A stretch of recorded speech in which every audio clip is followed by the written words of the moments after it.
Amaro Baello, soy matrona, vocal de la Asociación Andaluza de Matronas y bueno, es un placer estar aquí moderando esta mesa. Bueno, vamos a comenzar.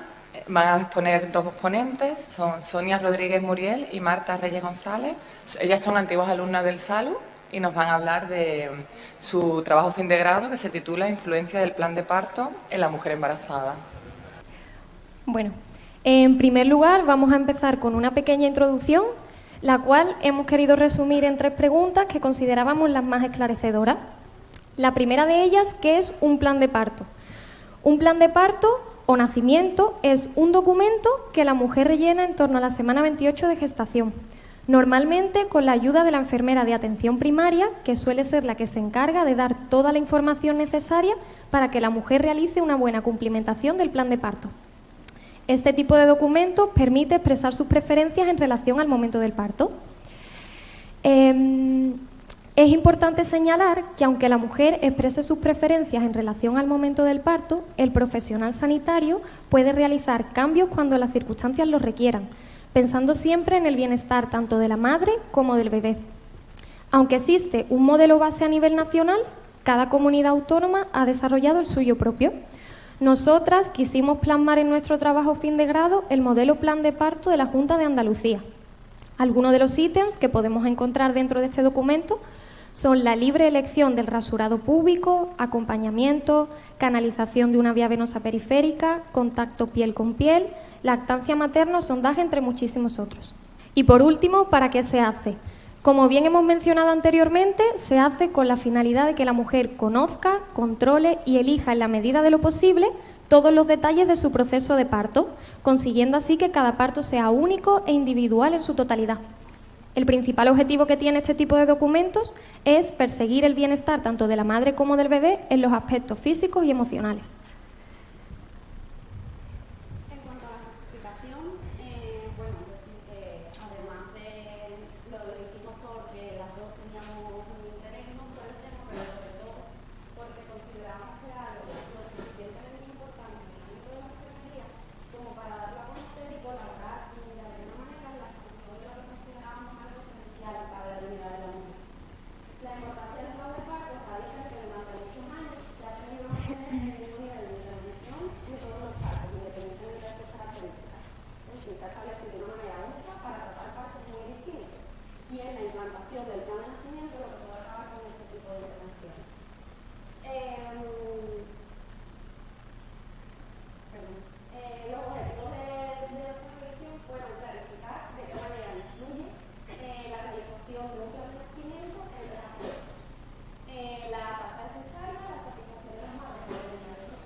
En lo que a la metodología se refiere, realizamos una búsqueda de artículos en diferentes bases de datos científicas, utilizando las palabras claves propuestas, combinadas de la siguiente manera: birth pain and anxiety, birth pain and cesarean section, birth pain and satisfaction.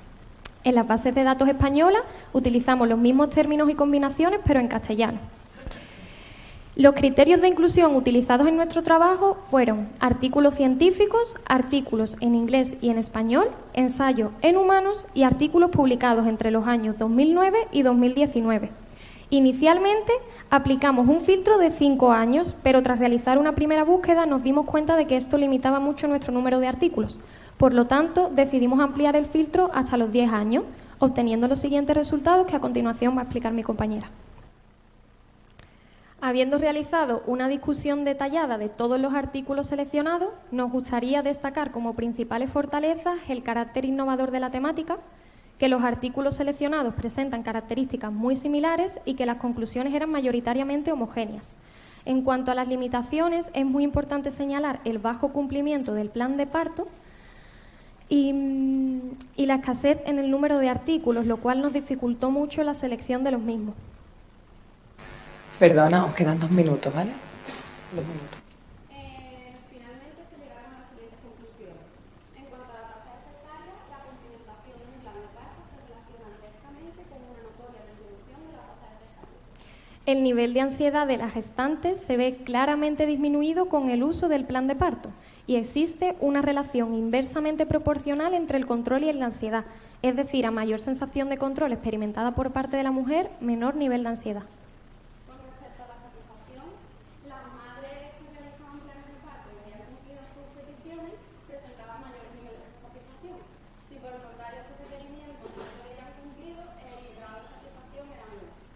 Otra de las conclusiones que pudimos obtener de esta revisión bibliográfica es que las mujeres que participan en programas de educación maternal previos a la cumplimentación del plan de parto obtienen mejores resultados. Esto es debido a que, gracias a la educación recibida, realizan peticiones mucho más realistas, que por lo tanto son más fáciles de cumplir. También cabe señalar que las mujeres que realizan planes de parto, esto les da la oportunidad de mejorar y fomentar la comunicación con el profesional sanitario. Muchas gracias.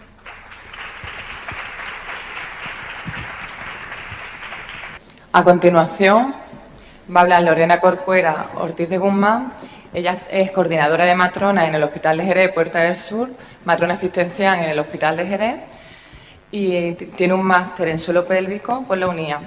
Además de ella, actualmente es la responsable de la unidad de suelo pélvico en el Hospital Jerez, Puerta del Sur. Y desarrolla una importante labor como docente, dando clases sobre el suelo pélvico a residentes, matronas. Su trabajo, que se titula El dispositivo EpiNo, previene el trauma perineal en el parto. Este trabajo fue premiado en el Congreso Nacional de Matronas el mismo año como mejor comunicación oral. En primer lugar, quisiera agradecer al Comité Científico y al Colegio de Enfermería por invitarme a presentar mi pequeño trabajo, que tal y como ha dicho Aroa, pues me lo premiaron este año en el Nacional de Matrona y la verdad que me hizo mucha ilusión. Bueno, tal y como ha dicho Aroa, mi título de mi trabajo es El dispositivo EpiNo, previene el trauma perineal. Este trabajo fue desarrollado por mis inquietudes, un poco por la necesidad de las mujeres hoy en día, porque la mayoría de las mujeres, hasta un 80%, presentan algún tipo de trauma perineal en el parto. Cuando yo era residente, intenté siempre, me llamaba mucho la atención, sobre todo la problemática que existía cuando las mujeres venían a primaria a hacerse las revisiones y las disfunciones pélvicas, tales como incontinencia, sobre todo incontinencias urinarias, dolor en la episiotomía o en los desgarros, y claro, muchas alteraciones a nivel tanto psicológico como social, como físico para la mujer. La mujer cuando pare necesita encontrarse bien para cuidar a su bebé, sobre todo las mamás que son primíparas. Es una situación que conlleva una alteración importante para la mamá. Y entonces me llamaba mucho la atención y hacía muchas revisiones sobre temas de prevención, porque al final nuestra labor como matrona tenemos una labor importante en prevención. Y me metí en el mundo de tema de suelo pélvico y escuchando en una ponencia a Chantal Fabre, que es una matrona francesa que hace suelo pélvico, pues me habló del dispositivo, EpiNo, que entre muchos profesionales hoy en día tiene un poco de controversia, pero ella lo defendía. Y empecé a buscar una búsqueda bibliográfica sobre el tema y empecé a utilizarlo en mis pacientes. El dispositivo EpiNo es un dispositivo muy sencillo, ¿vale?, que normalmente la gente no lo conoce, y lo que es un globo de silicona, simplemente que tiene varias funciones. Tiene se puede utilizar como tratamiento prenatal, es decir, antes del parto, incluso en el posparto. A nivel prenatal lo utilizamos como un biofeedback, se utiliza para realizar ejercicios de suelo pélvico, ejercicios de Kegel, y entonces aquí vemos para fortalecer simplemente la musculatura de la paciente. En mi trabajo yo lo utilizo, y en mi día a día en mi consulta con mis pacientes lo utilizo como tratamiento para aumentar el estiramiento de los tejidos. Eso es un globo que se infla, que se pone del tamaño, no tanto de una cabeza, porque las mujeres no lo soportan porque es doloroso, pero, o sea, doloroso, le molesta, entonces tú vas inflando y progresivamente las mujeres te das cuenta que tienen más tolerancia y mejoran, y además ellas se notan. Entonces eso elastifica mucho el periné, elastifica muchísimo y estira. Además es un método muy propioceptivo, porque trabajamos con ella incluso en los pujos fisiológicos, es decir, la mujer se siente, después de hacer estos pujos fisiológicos, que son pujos que nos ayudan un poco a que la musculatura se lesione menos en el parto, tú trabajas con ella el pujo y la mujer pues siente. Entonces la mujer se siente súper preparada cuando van al parto y dice, es que yo me siento súper preparada porque ya yo lo he ensayado previamente y siento lo que cuando pasa por ahí. Y después se utiliza como ejercitador posparto. Siempre es verdad que cuando lo utilicemos hay que ver que la mujer lo está haciendo correctamente, porque un Kegel muchas veces las mujeres piensa que lo está haciendo bien y a lo mejor te está contrayendo el glúteo o incluso te está contrayendo el abdomen, y tienes que verificar que esa señora está haciendo bien la contracción, ¿vale? Como todo dispositivo, pues tiene sus contraindicaciones, ¿vale? Tiene contraindicaciones, pues por supuesto no lo vamos a utilizar cuando hay una cesárea electiva o cuando hay una presentación anómala. Si el bebé no puede nacer, pues no es necesario. Si existe si vemos que la mujer tiene molestias en el perineo, me dice, pues es que yo tengo picor, es importante que previamente hagamos, y si está mal, pues hay que tratarla y después continuar, igual que el masaje perineal.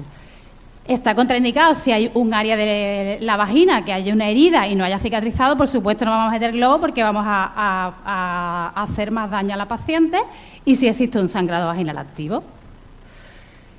Después de ver todo esto y ver que mis pacientes tenían muy buenos resultados, pues dije, pues yo voy a sacar un estudio. Sigo todavía recopilando pacientes y cada vez tenemos mejores resultados en Transmamá.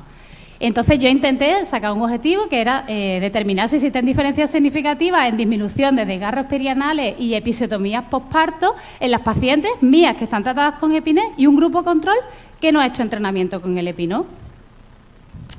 Utilizamos un estudio prospectivo randomizado y aleatizado, aprobado por el comité de nuestro hospital, con 40 mujeres, con un embarazo controlado por nosotros y con su consentimiento informado.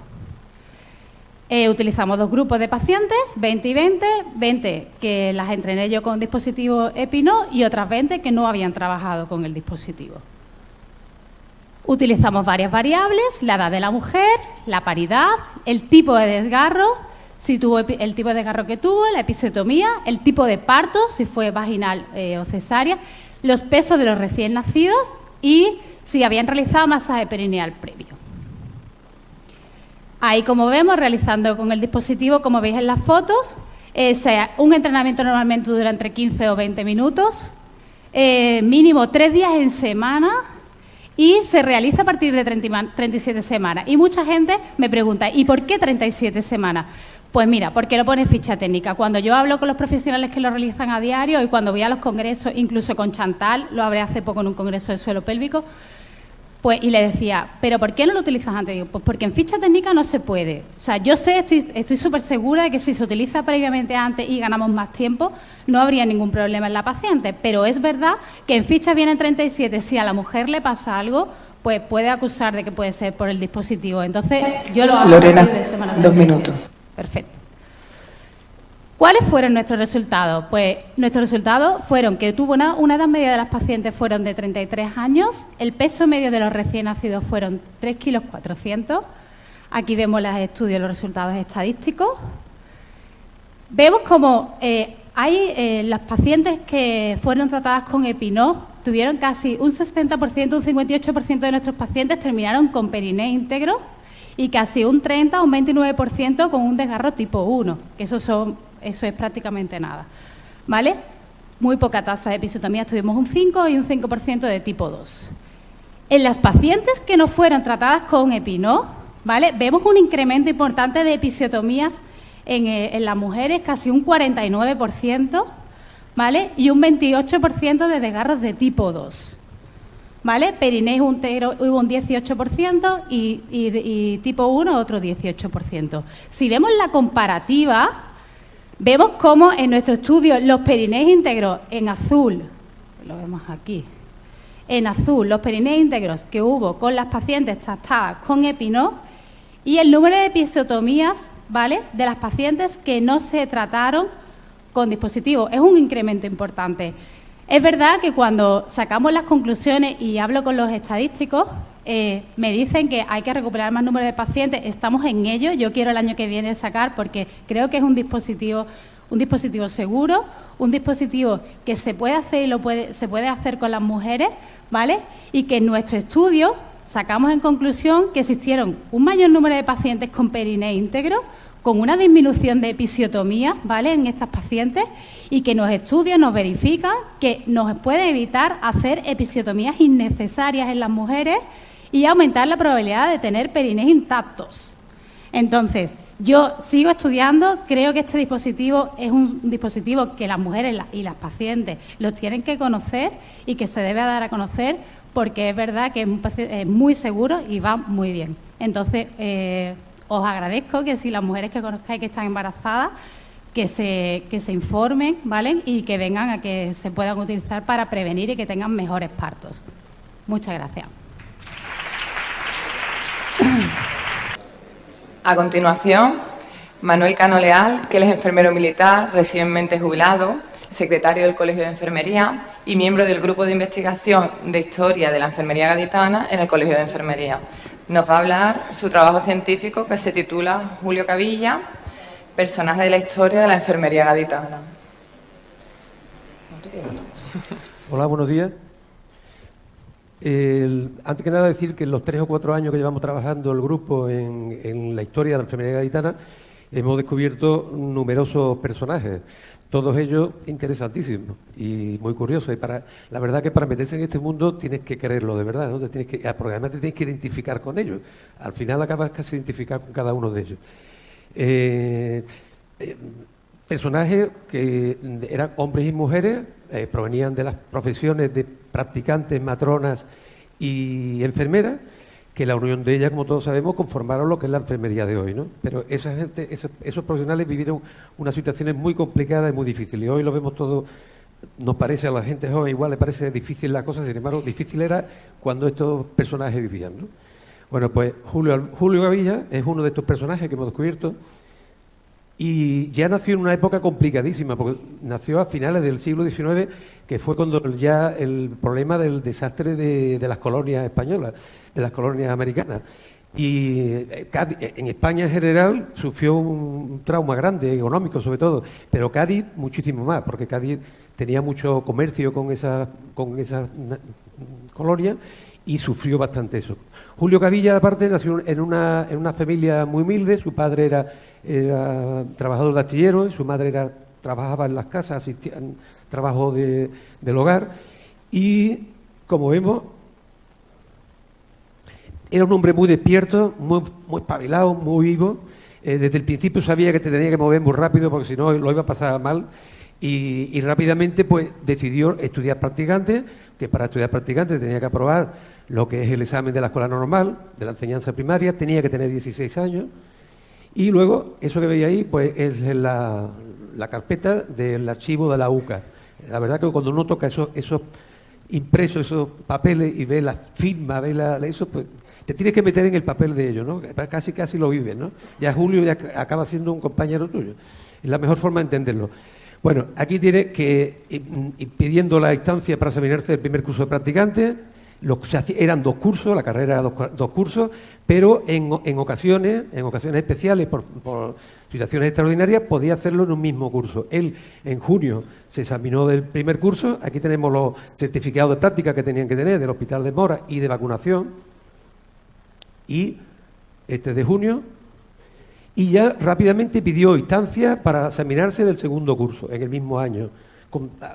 Prácticamente acababa de cumplir los 17 años. Los estudios se hacían en 2 cursos académicos. Aquí está el matrícula del segundo curso. En ambos casos era obligatoria la asistencia para hacer prácticas. Si no tenía el certificado de prácticas, pues no podía aprobar. y lo hacían en los hospitales, en el caso de Cádiz, pues el Hospital de Mora. Aquí tenemos el certificado de práctica de obstetricia y su aprobado del segundo curso.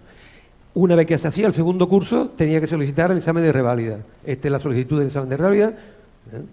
Impresiona ver su firma, su letra. Y aquí pues está el aprobado de la nota de reválida, ¿no? Una vez que aprobaba, ya era practicante. Y el título normalmente se le cogía años después. ¿Por qué? Porque el título costaba dinero y la mayor parte de esta gente no tenían dinero para pagar el título. Esperaban. ¿Cuándo sacaban el título? Cuando o iban a matricular, o iban a colegiarse, o tenían que alguna oposición, era cuando. Por eso el título lo consigue 3 años después. ¿Por qué es importante el personaje? ¿Por qué hemos puesto a Julio Cavilla? Porque Julio Cavilla fue el primer director del Practicante Gaditano. Para los que no conozcáis, el Practicante Gaditano es la revista quizás más importante de la historia de la enfermería gaditana. ¿Por qué? Porque fue la primera vez que se tenía un medio de difusión. Los practicantes sabían que tenían que tener un medio para difundir su historia, su vivencia, para que lo conocieran, para reclamar, para reivindicar. Esto fue un salto cualitativo tremendo. Aquí tenemos la junta que se aprobó y el primer director, Julio Cavilla. El presidente del colegio era Fernando Ceballos, otro personaje interesantísimo y además puede que sea, después de Rafael, el presidente de colegio más importante que ha tenido el Colegio de Cádiz. Es broma, es broma. ¿Por qué? Porque era un hombre que tenía mucha influencia, no solamente en el ámbito local, sino en el ámbito regional y el ámbito nacional. Era un hombre importante. En las asambleas nacionales contaban con él, en las asambleas regionales contaban con él. No era ningún tonto. ¿Por qué cogió a él a Julio Cavilla, que tenía 19 años recién cumplidos? Algo vio en él que le gustaba. Hay también que tener en cuenta que 19 años de aquella época no son los de ahora, ¿eh? Era gente que tenía, sí, de verdad, tenía unas vivencias muchísimo más grandes que las que podemos tener hoy, ¿no? Datos personales, que nos encontramos en el obispado. Pues se casó con Carlota Linares, tuvo 7 hijos, complicado la vida de estos personajes con tantos hijos. Era un hombre muy implicado, por eso lo hemos puesto como personaje, y se implicó también en el ámbito colegial. No solamente fue director del Practicante Gaditano, sino que consiguió ser presidente del Colegio de Practicantes en enero del 35. Implicación social. Era un hombre, en aquella época, una época donde todo el mundo estaba implicado políticamente en algún lado. Tenía que estar. Era un hombre más bien social, era socialista, metido en todo el ámbito también de la publicación. Ahí aparece el noticiero gaditano que vino el ministro y él estaba como director de una revista del pueblo. Era un hombre inquieto, no paraba, siempre estaba metido en todos los sitios. Aquí aparece la noticia de él. Profesional también. En aquella época, como digo, todo el mundo reivindicaba cosas, como ahora también, pero en aquella época todavía mucho más. Se creó el Comité Provincial de Defensa de las Clases Sanitarias y él aparece como secretario o sea, que siempre estaba metido en cualquier ámbito que buscáramos, estaba metido él. No le faltaba nada. Pero ¿qué pasó? Que politizó mucho el colegio. Lo politizó, ahí fue un error que, vamos, desde mi punto de vista, ¿no? Que politizó demasiado. Los colegios no se pueden politizar. Cada uno tiene la idea política que tenga, pero el colegio no se puede politizar. Él politizó mucho el colegio. Llegó a ser secretario del sindicato de practicantes de UGT y quiso transportar todo eso al colegio y le costó el cargo, porque al final hubo una junta promovida por los propios colegiados y lo destituyeron. O sea, prácticamente estuvo de presidente 7 o 8 meses. 2 minutos. 2 minutos, perfecto, me queda. Y lo mismo le ocurrió al final. Le tocó vivir, lo que has dicho, de que les tocó vivir una época muy complicada a estos personajes, ¿no? Y le tocó vivir la guerra civil. Él, como se sentía como era, que era socialista, pues acudió al gobierno civil cuando la guerra civil, acudió allí a defender el gobierno, el que estaba legal. Pero ¿qué pasó? Pues que los golpistas ganaron y tuvo que salir corriendo para casa. Llegó a la hija, cuenta que llegó a casa pues polvoriento, sudoroso, herido. Y al final, pues, ¿qué pasó? Pues que fue juzgado. Bueno, primero se escapó y lo escondió un compañero suyo, un amigo suyo, que era de Falange, un jefe de Falange, fue el que le salvó la vida. Porque en aquella época, al principio de la guerra, en un bando y en otro, lo normal era que te cogieran y te fusilaran, así de claro. Él tuvo la suerte de que este amigo de la Falange lo escondió y un tiempo estuvo escondido. Cuando vio que el amigo ya se comprometía, se fue a casa de la madre a San Fernando, estuvo 3 años allí escondido. Eso le salvó la vida, porque luego ya a los 3 años intentó salir del país, lo detuvieron y fue encarcelado en la cárcel vieja de aquí de Cádiz. Aquí vemos que por las conductas, ¿no? PSOE y UGT, gran propagandista y directivo de izquierda, y por eso era suficiente que si lo hubiesen cogido al principio hubiese tenido a lo mejor alguna cosa peor. La hija cuenta de que allí en la cárcel él actuaba no solamente de practicante, sino que hacía de médico, atendía a todos los presos que estaban allí.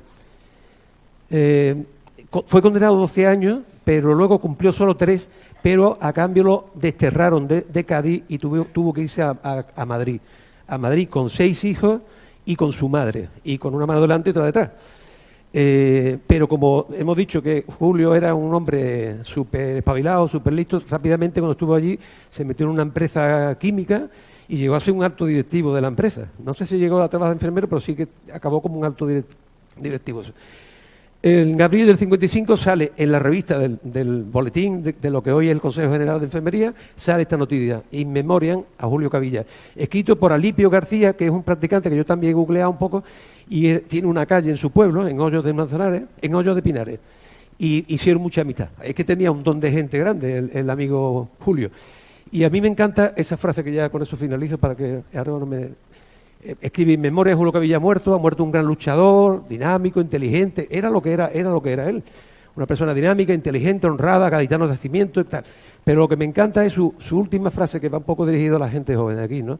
Julio Cavilla, que tu ejemplo de compañero ideal sirva de acicate a tantos compañeros noveles que desconocen tus hermosas virtudes y que tu nombre sea para ellos antorcha que ilumine sus pasos incipientes en el seno de nuestra amada profesión. Creo que tenemos un deber moral de rescatar a todos estos personajes. Es un deber moral que tenemos. Han estado ahí y ellos han hecho de que nosotros estemos ahora aquí y estemos con eso. Yo creo que tenemos un deber moral con ellos y lo tenemos que hacer. Poquito a poco el grupo va a ir sacando a todos estos protagonistas, pero lo iremos sacando poquito a poco. Oye, ya está. A continuación, José Manuel Romero Sánchez. Él es enfermero y doctor en Ciencias de la Salud, investigador del Grupo de Investigación del Plan Andaluz de Investigación, Desarrollo e Innovación CTS 1019, con base en la Universidad de Cádiz. Es enfermero asistencial del Servicio de Prevención de Airbus y nos va a presentar su proyecto financiado que se titula Efectividad de la realidad virtual en la mejora de la experiencia y resultados informados por el paciente con infarto agudo de miocardio durante el traslado al hospital. Es un ensayo controlado aleatorizado. Bueno, buenos días. Bueno, agradecer al Colegio de Enfermería en nombre mío del Grupo de Investigación la oportunidad que nos dais de exponeros un poco este proyecto que se titula Efectividad de la exposición, sesión multimedia, en la mejora de la experiencia y resultados informados por el paciente con infarto agudo de miocardio durante el traslado hacia el hospital. Es un ensayo controlado autorizado. Vamos a hacer una pequeña introducción y justificación de por qué este estudio, que es novedoso, tanto por el tipo de intervención como por el ámbito en el que se va a realizar. Además de la propia patología... ¿Se escucha mejor ahora? Ah, vale, lo tengo muy lejos, perdón. Ahora. Bueno, además de la propia patología, el propio transporte sanitario provoca en el paciente una serie de reacciones, es decir, produce un aumento de catecolaminas endógenas de cortisol, que son las hormonas que aumentan cuando estamos en una situación de estrés. Estas repercusiones son mayores en determinados tipos de patología por lo que el paciente es trasladado, por ejemplo en el infarto de miocardio. ¿Por qué? Porque aumenta todavía aún más la inestabilidad, en este caso hemodinámica. El paciente con infarto tiene dolor habitualmente, en algún grado puede tener algo de disnea, incluso simplemente el mismo miedo de qué me está pasando y de qué me va a pasar. Con lo que se mezclan esas dos circunstancias, por una parte las consecuencias del traslado como tal y las consecuencias de la patología. A pesar de que el entorno hospitalario es un entorno que tiene unas características tremendamente especiales por las condiciones en las que se presta el servicio, es posible hacer intervenciones con seguridad y investigar si estas intervenciones además son efectivas.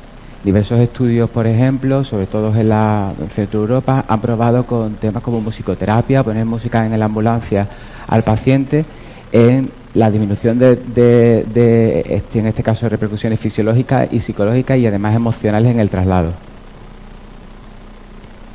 En este caso, el uso de material multimedia, concretamente vídeos con contenido educativo, ha demostrado en otros muchos ámbitos, sobre todo en la exposición ante intervenciones sanitarias en contexto hospitalario, que mejora la toma de decisiones, la mejora de los autocuidados y la reducción de la ansiedad y el estrés.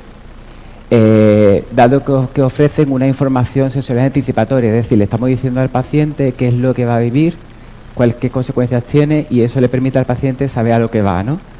Y eso genera una sensación de reducción de ese estrés, de esa ansiedad que provoca en este caso el procedimiento. Y también, evidentemente, si reducimos el estrés, pues también vamos a reducir y mejorar esos parámetros hemodinámicos.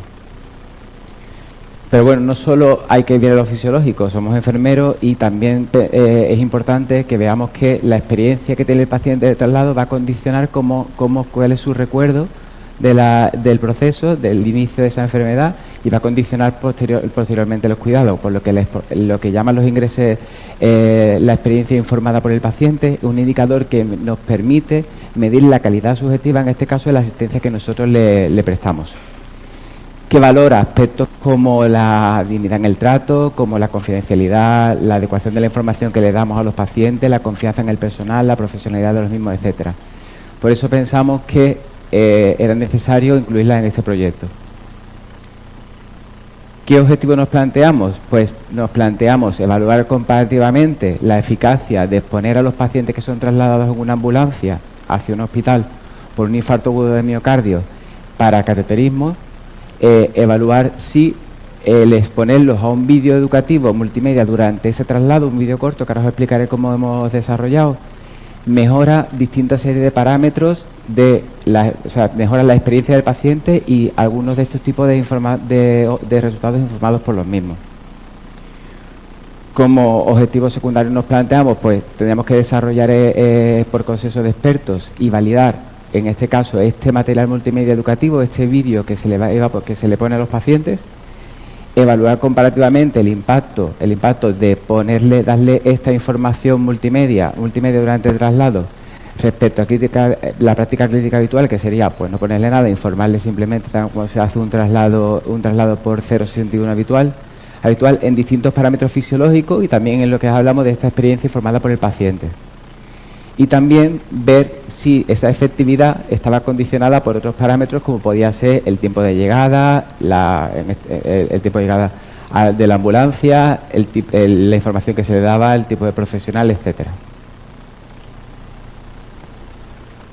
¿Cómo es la intervención? Pues la intervención que se le pone al grupo experimental consta de 4 microvídeos. El total de todos los vídeos dura unos 7 minutos.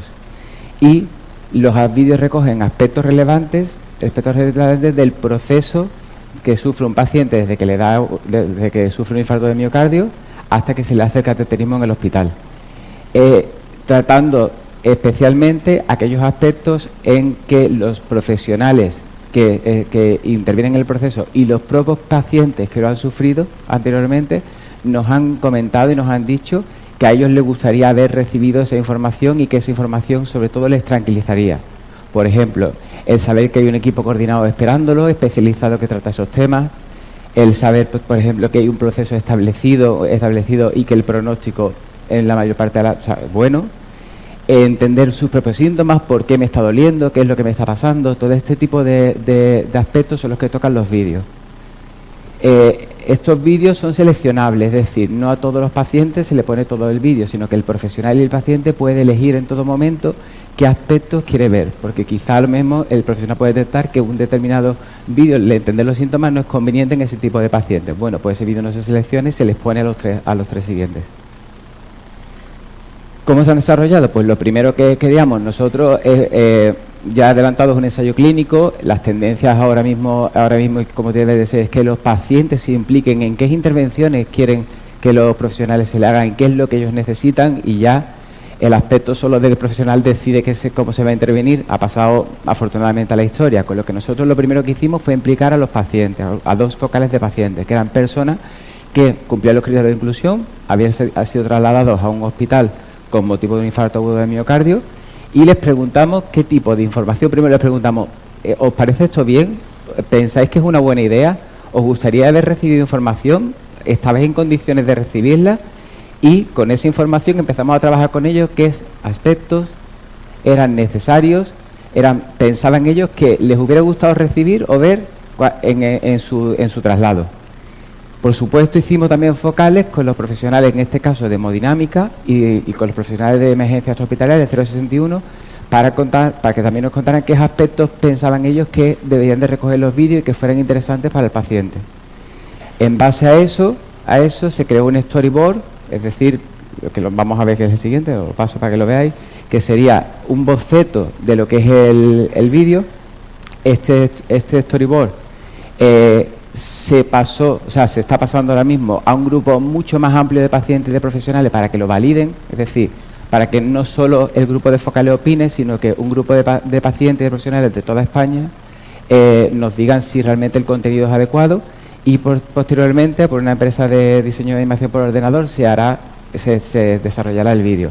El vídeo evidentemente tiene las características de unos dibujos animados de animación, para que no tenga ese realismo que podría dar un efecto contraproducente al paciente. ¿Qué métodos hemos usado? Bueno, el ámbito de estudio, este proyecto es un proyecto de colaboración con nuestro grupo de investigación de la Universidad de Cádiz, con la empresa pública de emergencia de Andalucía. Por lo que, en un principio, aunque tenemos distintos servicios de emergencia de otras comunidades autónomas interesados en el proyecto, se va a realizar en varias unidades base, en este caso de la provincia de Cádiz.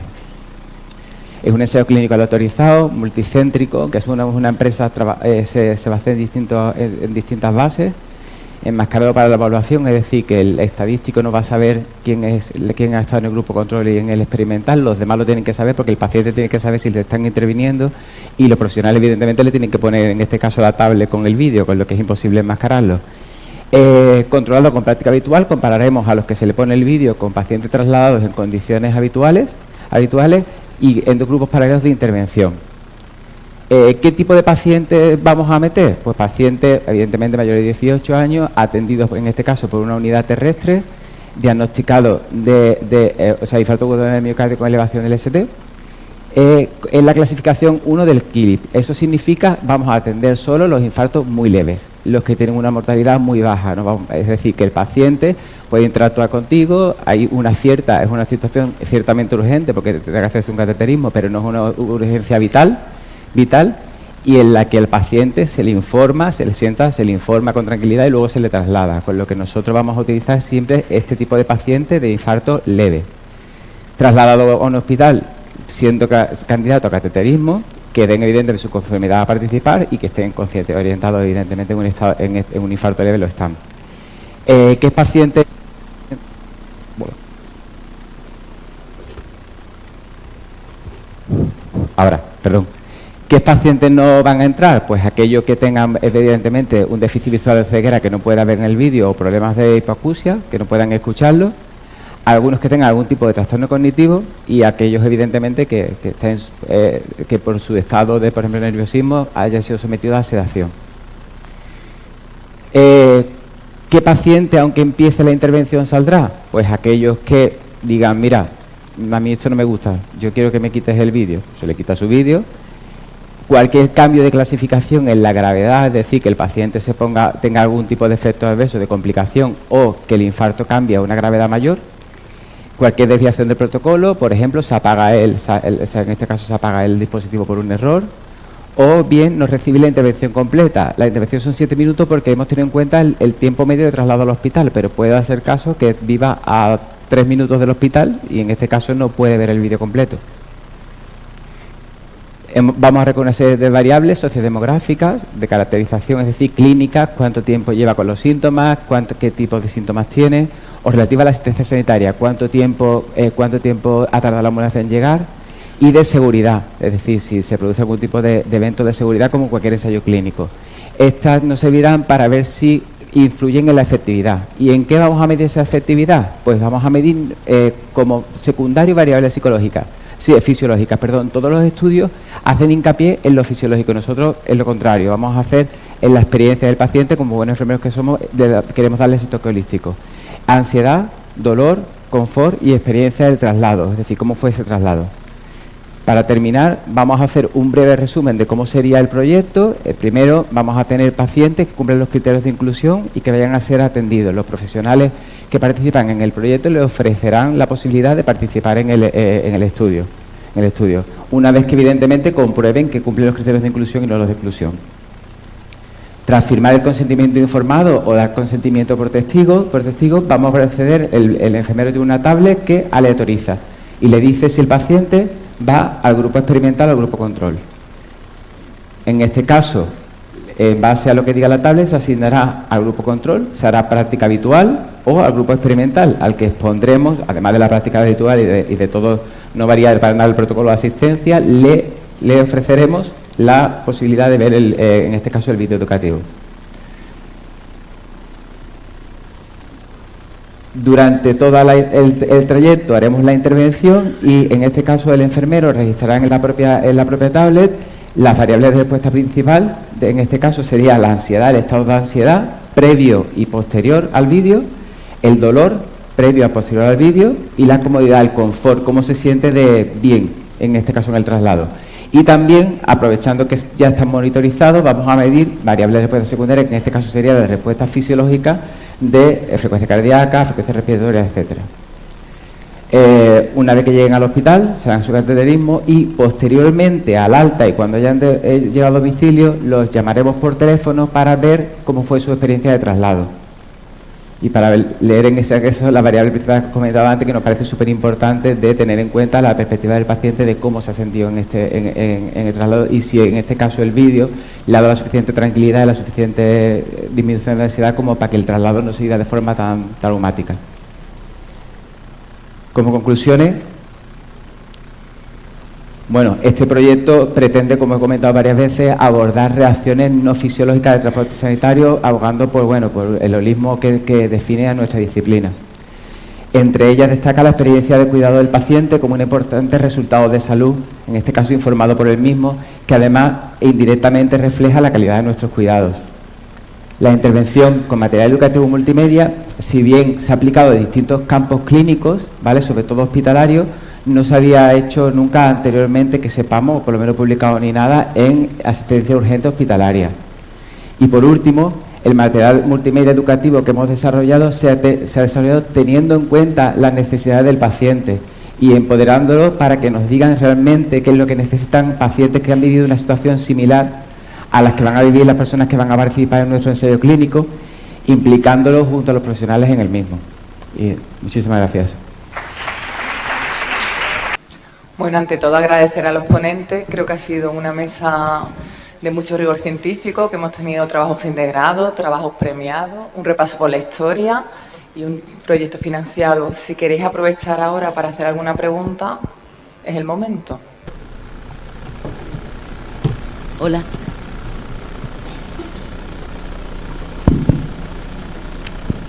Hola, bueno, felicidades a todos, me ha gustado muchísimo.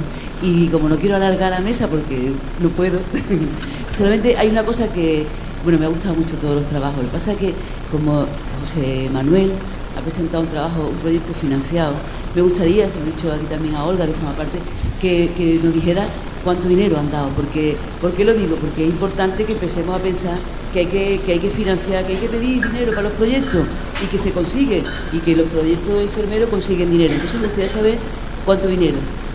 Con los otros le preguntaré después así el que hace las cosas, ¿vale? Voy a tener que pedir comodín del público porque creo 120.000 era, vale, es que no lo recordaba en este momento. Sí, fue un proyecto financiado por Fondos FEDER.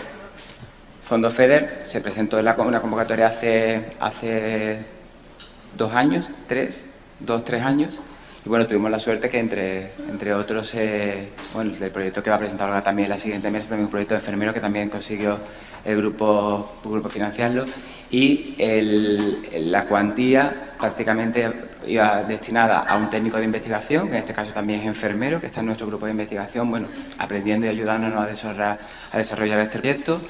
Evidentemente a todo el tema del desarrollo tecnológico del vídeo, que bueno, que en este caso lo va a hacer en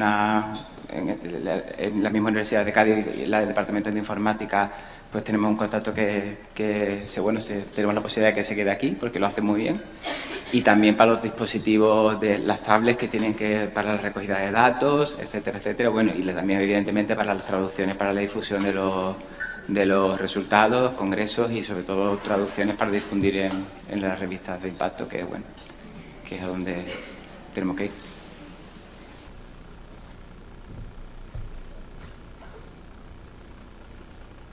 Mi pregunta iba dirigida a Lorena. Ella, cuando empezaste la exposición, dijiste que había muchos profesionales que tenían todavía controversia, ¿no?, con respecto al epino, ¿no? ¿Qué controversia es la que generaba? ¿Qué es lo que, digamos, hace que algunos profesionales sean reticentes? Y otra pregunta también es si, probando el dispositivo, ¿has notado si ha llegado, por ejemplo, a estimular en algún caso en desencadenar el parto? Bueno, hay muchos profesionales que yo creo que no lo utilizan un poco por miedo, porque es verdad que el periné se distiende muchas veces y yo creo que es un poco por miedo y tiene un poco porque además son pacientes que necesitan sesiones, es decir, son sesiones de 20 minutos, 30 minutos, dependiendo, son sesiones largas. Entonces hay mucha gente que no le gusta hacer el tratamiento y tiene controversia por eso. Hay estudios que dicen que sí y estudios que dicen que no, pero incluso Epinó, el que está por Tecnasa, creo que es una empresa, tiene estudios que defienden y es verdad que yo lo estaba haciendo porque hay estudios que dicen que sí, hay estudios que dicen que no se valora. Entonces hay controversia por eso, ¿vale? Yo sé que Chantal Fabré, cuando estuve hablando con ella, estaba haciendo un estudio multicéntrico en Francia, ¿vale?, para verificar eso y para decir a la gente que el dispositivo funciona muy bien. Por eso yo creo que es la controversia, que hay gente que dice que no va. También es verdad que cuando yo lo utilizo me gustaría sacar más un poco de definición de cuántas sesiones y tal. Entonces, al ampliar el estudio ahora, quiero meter otro tipo de variables para que sea un poco más objetivo. Y después, en el tema de desencadenamiento del parto, es que eso no hace ninguna estimulación, o sea, tú ahí no estimulas cuello de útero ni nada, o sea, que es que ahí no hace nada, eso trabaja solamente en plano superficial del periné y a mí no me ha pasado nada en todas las pacientes. Es verdad que empieza a partir de semana 37 con todas y no he tenido ningún problema, es bastante seguro.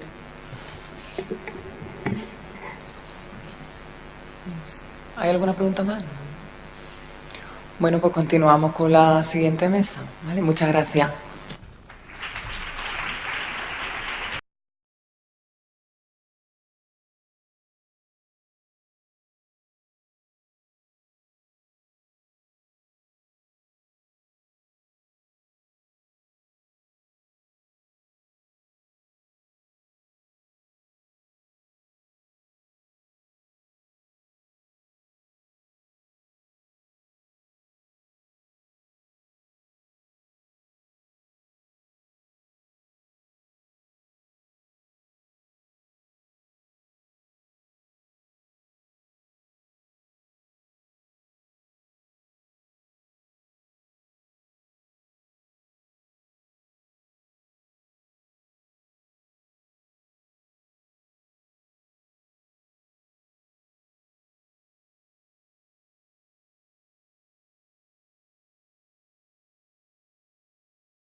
Vamos a empezar, ¿vale? Si nos importa la mesa 4, vamos como siempre, muy apretados de tiempo. Queremos darle el máximo tiempo posible a los comunicantes. Entonces empezaremos ahora. Antes de empezar, para mí ha sido un placer moderar esta mesa porque tengo compañeros, amigos, gente que acabo de conocer que creo que son un espectáculo a nivel de investigación, tienen inquietudes, tienen ganas de trabajar. O sea que estoy súper contento. Espero que ellos estén contentos conmigo, aunque yo de vez en cuando le tenga que ir cortando, pero bueno, vamos a ver. Lo importante creo que en esta mesa hay muchos tipos de trabajo, hay TFG, TFM, hay comunicaciones y hay un proyecto financiado. Al igual que en la mesa anterior, cada vez la enfermería se está incorporando más a competir en una convocatoria para un proyecto de investigación. Aparte son los temas muy dispares y son temas muy de actualidad. Creo que hablamos de cuidados paliativos, hablamos de riesgos laborales y cuidadores profesionales, seguridad clínica, nutrición y hasta de muerte gestacional y neonatal. O sea que vamos a englobar todo. Lo único que os pediría, que por favor después no tengáis miedo a hacer preguntas, si no las voy a tener que hacer yo. ¿vale? Y así, si hacéis vosotros, seguramente es más atractivo y mucho mejor. No tengamos miedo, nos conocemos todos, creo que ya... Y los que no nos vimos ayer bailando, o sea que si hemos pasado esa vergüenza ya, para adelante, ¿vale? Bueno, y sin más voy a presentar al primer ponente. Él es Ignacio Francisco. Él nos va a presentar su TFG, que aparte tuvo la calificación de sobresaliente, o sea que es un TFG con mucha proyección y seguramente, y él tiene mucha proyección. Actualmente trabaja en el Hospital Puerta del Sur. Si en algo me equivoco, me corregís, ¿eh? Es que ayer recogí tarde, entonces sí. Puede ser. Puerta del Sur en Jerez. Y aparte está impartiendo talleres de la asignatura de bases teóricas y fundamentos en la Universidad de Jerez, ¿vale? Su trabajo fin de grado trata sobre un estudio de caso de la aplicación de la teoría de Catherine Colcava en el ámbito domiciliario y cuidados paliativos. Sin más, os dejo con Ignacio. Muchas gracias. Buenos días a todos. Sobre todo quería dar las gracias a Eduardo por la presentación y al Colegio de Enfermería por permitirme estar aquí y presentar mi trabajo, que tan orgulloso estoy, ¿vale? Como ha dicho él, es un estudio de caso sobre la aplicación de una teoría, que es la teoría de Catherine Colcava en el ámbito domiciliario en los cuidados paliativos.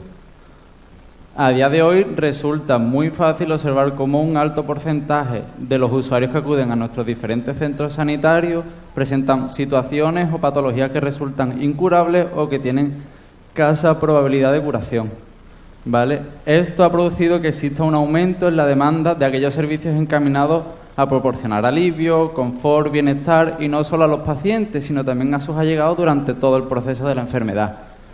Esta situación se le suma a la gran difusión mediática que recibe la existencia de diferentes equipos multidisciplinares que se dedican exclusivamente a ello, es decir, a la prestación de cuidados paliativos, debido a la alta demanda que existe sobre esto.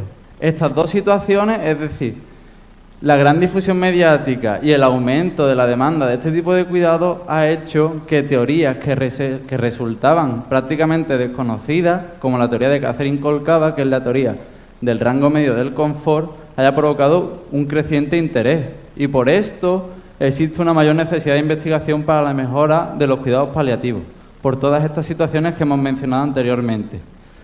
El creciente interés que ha provocado esta teoría, tanto a mi tutor, que me ayudó a la realización de este trabajo, como a mí, nos provocó un interés por comprobar su posible aplicabilidad y adecuación en un plan de cuidados de un enfermo real, por lo que podríamos decir que puede resultar un estudio de caso por lo novedoso, particular, incluso por poder llegar a ser un documento referencial para aquellos enfermeros que deseen utilizar esta teoría en su práctica diaria.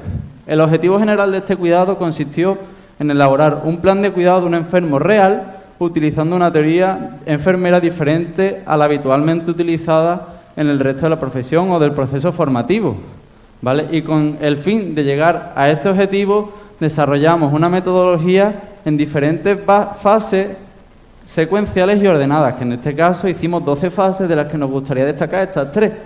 Hicimos una revisión bibliográfica exhaustiva y detallada de la teoría, consultando diferentes bases de datos y fuentes bibliográficas, ya no solo de la teoría, sino de la situación actual de los cuidados paliativos en España. En este caso, hicimos una consulta con expertos en la temática y en la filosofía enfermera, y usamos el proceso de atención de enfermería mediante un plan de cuidados a un enfermo real, como hemos dicho, y el uso de los lenguajes estandarizados. En el marco teórico, bueno, pues hemos dicho que la teoría del rango medio del confort de Catherine Colcava está siendo poco a poco considerada a nivel mundial como una teoría principal y referente en los cuidados paliativos, y fue creada por Catherine Colcava en 1991. Y describe el confort como el objetivo y la necesidad principal que deben alcanzar todos los cuidados que los enfermeros aportemos a este tipo de pacientes. Y ya no solo el objetivo principal, sino la interpretación, la documentación en los cambios del confort a lo largo de todos los cuidados de este tipo de pacientes. Y para ello, lo primero era realizar la contextualización. ¿Qué era el confort y dónde se desarrollaba? Es decir, la estructura taxonómica. Y desarrolla un cuadro que vemos aquí en la pantalla, en el que relaciona los 4 dominios en los que se desarrolla el confort y los 3 tipos de conceptos, o sea, los 3 tipos de confort que ella conceptualiza el alivio, la tranquilidad y la trascendencia en los dominios físico, psicoespiritual, social y el ambiental. Una vez esto, tenemos la base teórica, lo importante era un instrumento que nos ayudase a cuantificar o a valorar el confort y la comodidad de los pacientes, por lo que a través de esta estructura se elabora un cuestionario, que es el Cuestionario General del Confort, que es un cuestionario autoadministrado siguiendo un esquema de una escala tipo Likert de 48 ítems, con 4 posibles respuestas, desde totalmente de acuerdo a totalmente en desacuerdo. Cuanto mayor es la puntuación que sostiene en este cuestionario, mayor es el grado de comodidad. Y este cuestionario ha sido validado en muchos idiomas, pero ha sido aplicado en muy pocos estudios, lo que nos llamó la atención teniendo en cuenta que la mayoría de las patologías que presentan los pacientes que acuden a nuestros centros sanitarios suelen ser patologías crónicas. Realizamos un plan de cuidado en el que primero realizamos una valoración inicial, no solo de la situación actual del paciente, sino del grado del confort, mediante el cuestionario y mediante una entrevista, fijándonos en los 4 dominios que desarrolla la autora en su teoría. Y hacemos uso también de escalas que suelen ser las más utilizadas en este tipo de unidades, como la escala de Karnofsky o la escala de Bartel. Para los diagnósticos utilizamos la taxonomía de Nanda, de la edición del 2015-2017, y los diagnósticos recogidos los clasificamos según el modelo ARIA, el cual afirma que existe un diagnóstico central o 2 sobre el que versan el resto de los diagnósticos, ¿vale? También utilizamos para la planificación la taxonomía NIC. Para la ejecución realizamos 2 hojas de cuidado, una hoja de cuidados diaria en la que recogíamos no solo las actividades, sino la frecuencia y los horarios en los que se deben de realizar y quién debe de realizar esos cuidados. Y una hoja de cuidados semanales, que en este caso concordaba con cada una de las visitas domiciliarias que hacíamos los enfermeros a la paciente, en la que también recogíamos las actividades, la frecuencia, los horarios que lo realizaba. Después de esta ejecución, lo importante era evaluar si nuestras intervenciones habían ayudado a que el confort y la comodidad de esta paciente hubiese mejorado, por lo que hicimos una hoja de registro que coincidía con cada una de las visitas y recogíamos las incidencias que habían pasado a lo largo de esa semana y los cambios en el confort. Y pasábamos el cuestionario general para cuantificar, ya que está el instrumento, pues lo utilizamos, para cuantificar los cambios del confort. Este es un pequeño resumen del caso y el por qué nos llamó la atención. Es una mujer de 47 años de edad que fue diagnosticada de un cáncer de mama diseminado con lesiones metastásicas en la columna dorsolumbar y región pélvica de 1 año de evolución nada más. Estaba en tratamiento con quimioterapia y radioterapia, afebril, pero con un gran dolor incapacitante. No podía estar en ninguna otra postura que no fuese de cúbito supino. No podía hacer ninguna actividad por sí misma. Pese a afrontar bien la enfermedad y presentar una actitud positiva y luchadora, tenía un sentimiento de descontrol y de desubicación de su proceso y con los personales y los profesionales que la trataban. Y actualmente se encuentra todavía incluida en el programa de cuidados paliativos domiciliarios, no hospitalarios, ¿vale? Como conclusiones, tras todo este estudio de la teoría, sus componentes, sus apartados y la aplicación del plan de cuidado, llegamos a la conclusión de que su uso único y exclusivo como teoría base y referente para la práctica resultaba insuficiente e inadecuado, puesto que obviaba muchos de los aspectos básicos de los cuidados de los pacientes que sí se recogen en otro tipo de teorías asistenciales. Los diferentes conceptos que desarrolla la autora no quedan correctamente delimitados y pueden llegar a provocar un poco de confusión, del mismo modo que el cuestionario general provoca también confusión, y no solo en los usuarios, sino en los mismos profesionales que administrábamos este cuestionario. Por lo que tras todo este análisis, tras los resultados que nos salieron a la aplicación del plan de cuidado, el mejor uso posible que observamos de esta teoría sería utilizando el confort como elemento y criterio de evaluación de las intervenciones llevadas a cabo en este tipo de unidades, siempre y cuando a aquellos pacientes el objetivo principal y único era proporcionar confort y comodidad. Y llegados a este punto, y para finalizar la presentación, me gustaría destacar esta frase de Abraham Lincoln, que dijo que al final lo que importa no son los años de vida, sino la vida de los años. Muchas gracias.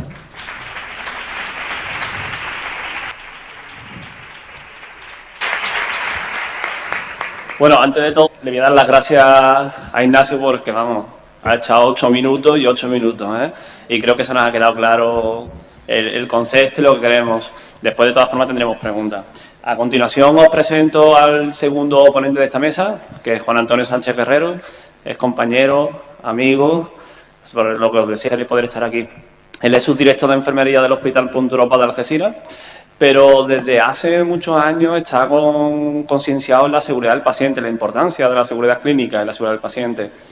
Si no recuerdo mal, por eso lo tengo que estar leyendo, tiene un experto en gestión de instituciones sanitarias y seguridad clínica, es el referente de la reacción de eventos adversos, de notificación, y también es presidente del comité de la Comisión de Seguridad Clínica. Nos va a presentar su trabajo, que fue realizado en Medicina Interna del Hospital Punta Europa, y es el plan de mejora de seguridad clínica en esta unidad. Juan Antonio, te dejo 8 minutos, te dejo. Gracias. Gracias. En primer lugar, bueno, darle las gracias al Colegio de Enfermería de Cádiz por acordarse siempre de nosotros y por invitarnos a esta jornada de gestión del conocimiento y de compartir, que es lo que el objetivo principal. Y luego al comité científico por haber elegido y darnos la oportunidad de poder presentar el trabajo y representar a todos los enfermeros, médicos y auxiliares y secretarias, que al final ha sido un grupo multidisciplinar el que ha elaborado este trabajo. Este trabajo surge pues por las oportunidades, ¿no? Como bien ha comentado Eduardo, llevamos años con el tema de la seguridad del paciente como una línea transversal de trabajo en el hospital. Y pues hay un cambio en la jefatura del Servicio de Medicina Interna y de la Coordinación de Cuidados, y vienen a la Subdirección de Enfermería a preguntarnos que, como se quieren, a que le piden algo de gestión de riesgo y demás, y eso qué es lo que era. Pues rápidamente se nos enciende la luz y bueno, esta es la oportunidad de no solamente hacer un mapa de riesgo, sino vamos a ir un poquito más, ¿no? A elaborar lo que era un plan de seguridad dentro de la unidad, ¿no? Y en eso pues nos pusimos a trabajar, ¿no? Los objetivos que nos queríamos marcar era mejorar la seguridad clínica de toda la unidad, identificar y minimizar los efectos adversos, realizar un mapa de riesgo tras la aplicación de la metodología de análisis prospectivo del ANFE, el análisis de modo y fallo, potenciar la cultura de seguridad entre los profesionales de la unidad, que era el gran objetivo y era los cimientos para seguir caminando en esta línea. Y luego, pues lo que realmente englobaba todo el trabajo, que era al final el diseño de un plan de seguridad del paciente, ¿no? Lo primero que se hizo fue constituir el grupo de trabajo. La primera reunión que tuvimos fue con la supervisora de calidad y gestión de cuidado y de seguridad del paciente, el coordinador supervisor de cuidado y el jefe de servicio de medicina interna, ¿no? Allí ellos planteamos un poco, diseñamos lo que iba a ser el trabajo y hicimos la hoja de ruta, ¿no? Elaboramos 3 sesiones de trabajo presenciales del grupo con un total de 12 horas. Y la primera de ellas, bueno, el grupo estuvo constituido por 2 internistas, 5 enfermeras, 2 auxiliares y la secretaria de la planta, ¿no? La primera sesión fue una sesión formativa donde se abordaron conceptos generales sobre lo que era la seguridad del paciente, la nomenclatura, lo que era un evento adverso, lo que era un incidente, en fin, todo lo que para que entendieran luego a la hora del diseño, ¿no?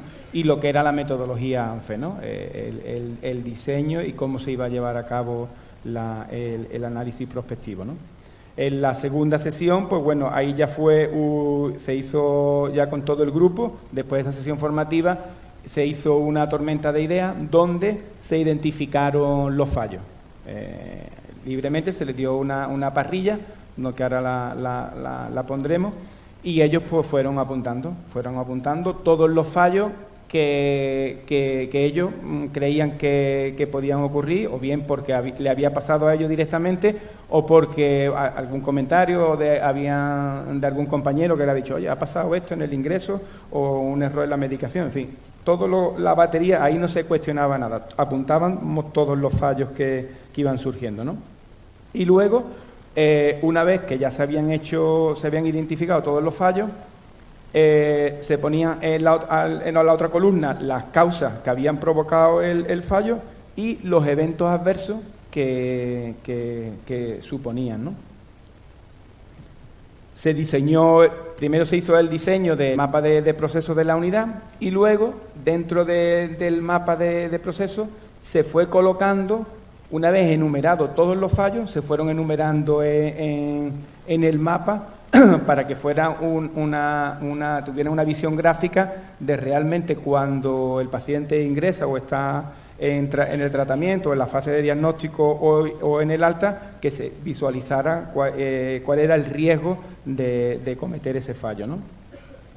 Una vez que ya estaba la parrilla, se ponderan los fallos del 1 al 10, se identifica también el factor crítico con una variable dicotómica, si lo consideraban crítico o no, de tener que actuar en cuanto a la gravedad. Y una vez que ya estaba enumerado la frecuencia y la gravedad del 1 al 10, pues se priorizaba con el IPRE, ¿no? El índice de priorización de riesgo, multiplicando la frecuencia por la gravedad para luego empezar a actuar, ¿no? Este sería el mapa de procesos Aquí nos dimos cuenta, una vez que ya estábamos analizando el grupo, que habíamos cometido un fallo, ¿no? Habíamos cometido un fallo, pero de diseño y de no haber metido en el grupo a enfermeras de urgencia, porque se detectó que se daban fallos en la transferencia del paciente de urgencia a medicina, pero no lo habíamos contemplado en el grupo, con lo cual no pudimos contemplarlo en el mapa de proceso.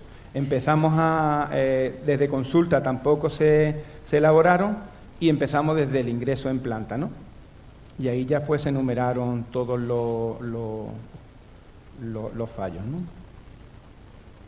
Esta es la parrilla que os comentaba, que se le dio en la segunda sesión de trabajo, donde estaba la fase del proceso, del mapa de proceso, admisión, ingreso, hospitalización, al alta, y el fallo que se había identificado, el evento adverso que podía provocar y las causas. Y luego a la otra parrilla se puntuaba del 1 al 10 la gravedad, frecuencia y el factor crítico, ¿no?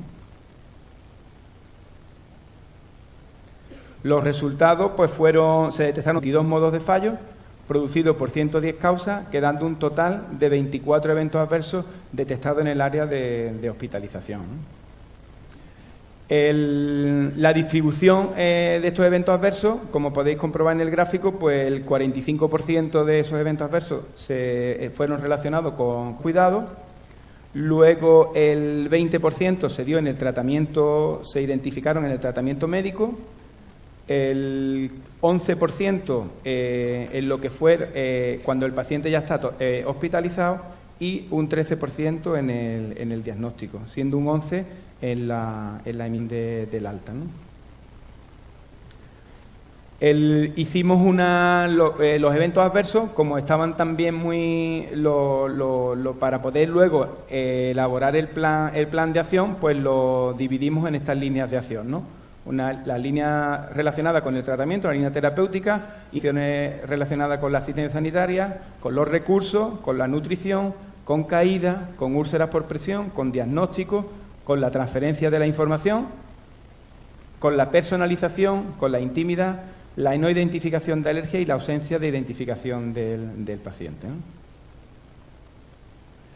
Esta es los 15 fallos que salieron con un IPR más elevado, que ya actualmente, pues bueno, pues ya, por ejemplo, el primero, el tratamiento complejo, no aclarado, resto igual, si precisa, etcétera, pues ese y muchos que ahora podemos ver, ¿no? La interrupción en la preparación, errores en la transcripción de medicamentos, ya tenemos prescripción electrónica y muchos de ellos ya se han resuelto, ¿no? Aquí, aunque el trabajo estaba todavía lo estábamos diseñando, pero al salir los resultados... Juan Antonio, perdona, te queda un minuto. Perdona. ¿Qué me iba a decir eso? Bueno, pues voy a entonces ligerar un poquito más.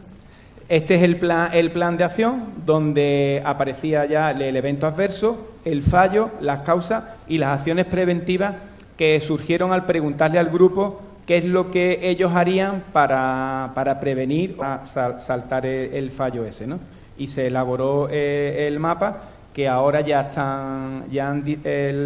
Eduardo se ha encargado de poner un responsable de cada línea de acción para luego evaluarlo y espero que el año que viene pues presenten las comunicaciones con estos resultados, ¿no? Concluyendo, bueno, creo que la metodología ANFE, ¿no?, es un análisis proactivo de donde hace involucrar a los profesionales y que se sientan ellos responsables de esa identificación de esos fallos y que al paciente al final se lo transmiten esa seguridad que tienen que tener y que es la obligación que tenemos a la hora de atenderlo, ¿no? Y este es el equipo que elaboró el trabajo y que todavía están en ello. Nada, muchas gracias.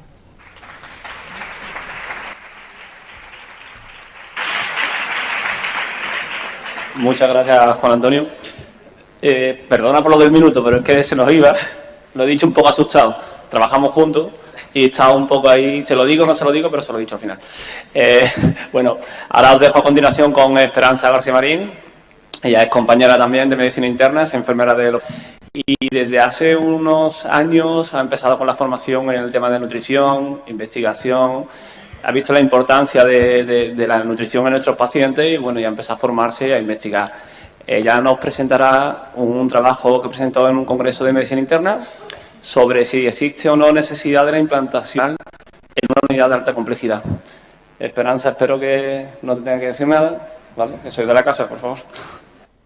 Bueno, buenos días. En primer lugar, me gustaría agradecer al Colegio de Enfermería y felicitarlo por todas las jornadas que nos estáis dando durante todos estos años, que nos estáis dando un empujoncito para ponernos aquí, porque la verdad que es que para mí no es nada fácil. Hace mucho tiempo que nos pongo en público y espero que me perdonéis, ¿vale? Bueno, como ya ha dicho Eduardo, soy Esperanza García, estoy trabajando en el Hospital Punta Europa y ahora mismo me encuentro en la unidad de medicina interna.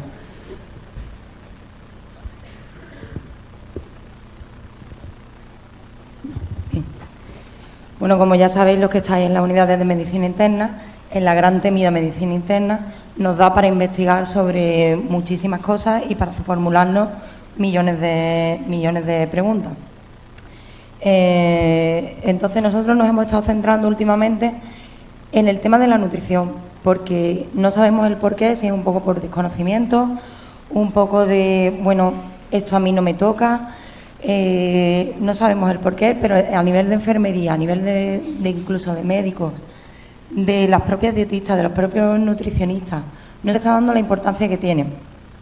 Está bastante olvidado y sabemos que en la prevención, en el tratamiento, en la cura y de todos los cuidados están ahí bastante patentes y entonces nos surge esta pregunta. Necesidad de la implantación de un cribado nutricional en una unidad de alta complejidad. ¿Qué significa esto? Pues esto no es más que preguntarnos qué estado nutricional tienen los pacientes cuando nos ingresan a la unidad.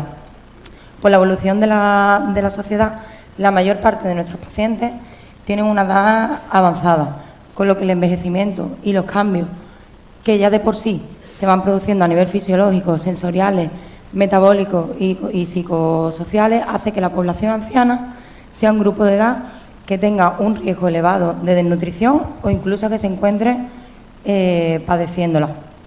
Las consecuencias de la desnutrición son múltiples, las podemos encontrar aquí a nivel funcional porque influye en el deterioro de la función muscular, en el sistema inmune, en todo lo que viene siendo la cicatrización de las heridas. Y como he dicho antes, no somos conscientes de lo importante que es mirar al paciente de una manera holística y hacer un hincapié en la nutrición. ¿Qué pasa? Que cuando influye todo a nivel funcional también nos implica que la tolerancia a los tratamientos cada vez son menores. La efectividad se va viendo bastante disminuida. Tenemos que meter más medicamentos, hacer cambios. Las estancias hospitalarias se van prolongando. Esto nos influye en el bolsillo, que tenemos que tener al paciente ingresado más días. A la vez, la calidad de vida del paciente se va viendo bastante afectada, tanto del paciente como del familiar. Pues claro, más días en el hospital, se va poniendo más irritable, entra la ansiedad de que no quiero estar aquí, y todo esto nos va influyendo. Nuestro objetivo fue conocer la prevalencia de la desnutrición del ingreso en nuestra unidad durante las primeras 24 horas. ¿Qué hicimos para ello? Pues para ello realizamos un estudio descriptivo prospectivo entre los meses de marzo a junio, durante las primeras 24 horas, y pasamos a lo que era el paciente un test, el MNA, el Mini Nutritional Assessment, perdón. Entonces, le metimos las variables independientes de sexo, edad, unidad de referencia y categoría diagnósticos mayores. El tamaño de la muestra fue de 100 pacientes, 49 mujeres y 51 hombres. La media de edad fue de 73,8 y las unidades de referencia tuvimos el 66% que pertenecían a la unidad de medicina interna, el 23% a enfermedades infecciosas, el 4% a nefrología, a neumo, y ya nos encontramos a otras. Los resultados obtenidos pues nos estaban evidenciando lo que ya cuando estábamos recogiendo los datos nos estábamos dando cuenta, que el 40% de esos pacientes se encontraban desnutridos, el 28% en riesgo de desnutrición y el estado nutricional normal tan solo un 32%. Entonces yo creo que esto es una de las cosas que nos tenemos que hacer ver y pensar a ver en qué estamos fallando. La variable edad fue la única que presentaba una significación estadística, y esto lo que significaba era que a más edad sabíamos que el riesgo de desnutrición era bastante. Que la prevalencia de riesgo de desnutrición o el de desnutrición en sí era muy necesaria, la implantación del cribado nutricional de una forma sistemática a todos los pacientes, porque, como he dicho antes, la mayoría de ellos ni siquiera sospechaba que se encontraban desnutridos. Y bueno, ya para finalizar, dejo aquí un poquito esta reflexión que nos dice que cuando la alimentación es mala, la medicina no funciona, y que cuando la alimentación es buena, la medicina no es necesaria. Proverbio de Ayuel. Muchas gracias.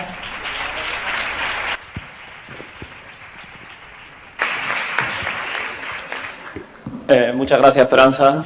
Esperanza ha recuperado incluso, o sea que vamos súper bien de tiempo. A continuación, a Manuel María Pérez Morales. Él es compañero, es enfermero especialista en geriatría y gerontología y posee un máster en dirección y gestión de residencias geriátricas. Actualmente, si no me equivoco, trabaja como técnico de los servicios sociales comunitarios de la Diputación Provincial de Cádiz, y nos va a exponer su trabajo fin de máster, en el cual evaluar los riesgos laborales en el servicio de ayuda a domicilio, analizando lo que es el puesto, el lugar de trabajo del personal cuidador profesional. Manuel, te dejo a ti, ¿vale? Venga. Hola, buenos días. En primer lugar, quiero agradecer, me reitero como el resto de compañeros, a la organización colegial y al resto de la organización de la jornada por darnos este espacio para compartir nuestras experiencias, ¿no?, y nuestros conocimientos. Pero también agradecer a todos vosotros, porque la fiesta de ayer es de agradecer que tengáis ansias de conocimiento todavía. Mi trabajo, como ha dicho Eduardo, trata sobre un TFM con el que he culminado un máster de prevención de riesgos laborales en la UCA en Algeciras. Lo he hecho sobre la profesión de auxiliar de ayuda a domicilio, y ello me llevó a elegir este tema por la relación con la prevención de riesgos y por la relación que veía con la enfermería, que es la profesión que tengo y lo que me gusta, ¿no? También lo novedoso de esta profesión y la escasa documentación encontrada en prevención de lugares de trabajo para esta profesión. Como objetivo, pues si es prevención de riesgos laborales, pues ya os imagináis, detectar todos los riesgos e intentar visibilizarlo para estos profesionales, enseñarles cómo prevenirlos, ¿no? Importante, uno de los últimos puntos, elaborar una lista de chequeos. No encontraba lista de chequeos para lugares de trabajo, que son los domicilios, y fue lo que me llevó a decantarme más por este trabajo, ¿no? También con un toque ya de vanidad, de servir de consulta para otros tipos de trabajo.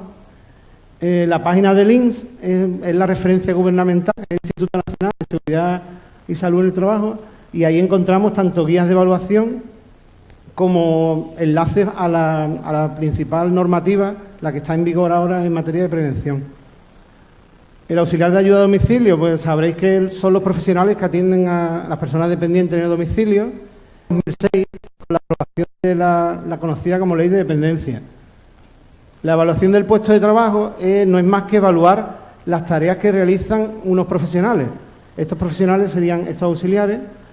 Yo he elaborado una ficha en la que recojo esta evaluación. En el encabezamiento, pues, quién realiza la evaluación y a qué empresa se está evaluando. Unas actividades. Las actividades están prescritas ya por la Ley de Dependencia y las diferentes normativas que cada comunidad elabora después, pero en ellas están todas las actividades. Se intentan detectar riesgos con en la página del INS, hemos dicho, hay una evaluación de riesgos para las pequeñas y medianas empresas y nos indican los riesgos que debemos de buscar. De estos riesgos se detecta la probabilidad que ocurra y la severidad o consecuencia. Cruzando estos dos datos, con una tabla que veremos, encontraríamos la gravedad. En las fichas se han remarcado en amarillo los de gravedad importante y los de gravedad intolerable en rojo, para poder visualizarlo con más rapidez. Al final de la ficha, en la planificación, lo que es las medidas que nosotros recomendamos y el plazo de ejecución, porque parece que no damos un plazo, eso se queda ahí en el aire y nadie lo cumple. Hay que firmar, que los registros ya sabéis todo que hay que firmarlo, es importante. Algunos ejemplos rápidos que vamos a ver. Estos son un riesgo muy básico, que es la fatiga física, problemas musculoesqueléticos, pero también riesgos más psicosociales, como la utilización de dinero en metálico para comprar productos para estas personas dependientes, el estrés originado por el ritmo de trabajo, también por las nuevas tecnologías, que nos ayudan mucho, pero que originan un estrés importante. La doble presencia también genera estrés. Y el tema del embarazo y la lactancia está indicado como intolerable porque se ha considerado que se debe actuar de forma inmediata en estos riesgos. Aquí lo decimos otra vez, que la actividad preventiva en el tema de embarazo y lactancia hay que actuar de forma inmediata, y en el resto de riesgos se ha adaptado que una formación adecuada a estos profesionales consigue casi no voy a decir el 100%, pero un gran porcentaje de reducción de los riesgos con la formación adecuada. Ahora pasamos al lugar de trabajo. El lugar de trabajo es el domicilio. La Ley de Prevención y la normativa actual en prevención de riesgos define así los lugares de trabajo, lugares que puedan o deban accederse en razón de su trabajo. Ello nos deja un poco así a mis tutores y a mí de si el domicilio estaría dentro de ellos, ¿no? En la Ley de Prevención indica una excepción, que son los medios de transporte, agricultura, ganadería, agricultura, pesca. Los domicilios tampoco están ahí en las excepciones. Por lo tanto, ya decidimos que sí, lo incluimos como lugares de trabajo. Y por todo esto, puesto que hay trabajadores por cuenta ajena, hay empresas, hay una ley que lo regula. Para evaluar, pues se ha utilizado tanto la normativa en prevención de riesgo actual como normativa en materia de edificación nacional y autonómica, teniendo en cuenta siempre que esto es un grave problema, que es una propiedad privada, un domicilio. Tú no le puedes exigir el cumplimiento de normativa en prevención de riesgo. Ahí hemos encontrado un problema grande. Las observaciones las remarco en rojo porque son consultas que se le hace a los usuarios que viven en la vivienda, que son los que realmente conocen su casa y nos pueden decir los problemas que ellos ven, los peligros ven en su vivienda. Nosotros ya como técnicos después tenemos que evaluar los que veamos nosotros, ¿no? La estructura que sigue el informe es, hay un decreto sobre lugares de trabajo y tiene una serie de anexos, esos anexos se siguen al pie de la letra para no dejar ningún punto sin evaluar. He elaborado este checklist. El primer anexo sería la seguridad estructural, que esto es común a toda la vivienda. Sin embargo, los siguientes anexos, solo voy a poner el segundo, porque ya habéis visto que son un montón. El que esté interesado en Paraninfo, creo que dijo Carmen, se expondrá el TFM completo. A partir del segundo anexo se le debe de pasar a toda la vivienda, a cada habitación. Es un poco farragoso, pero los checklists son así. Si no pasamos todos los puntos, se nos puede quedar algo por alto, ¿no? Se empieza con el resumen de riesgos detectados. Este es un modo de ejemplo, donde el tipo de riesgo que se detecta, dónde. Y ya para concluir, decir que lo que os he comentado antes, que los empresarios deben proteger a sus trabajadores, sobre todo en el tema de prevención de riesgos, ¿no? Pero se encuentra con este dilema, un domicilio particular y no hay una exigencia jurídica, ¿no?, que los obligue.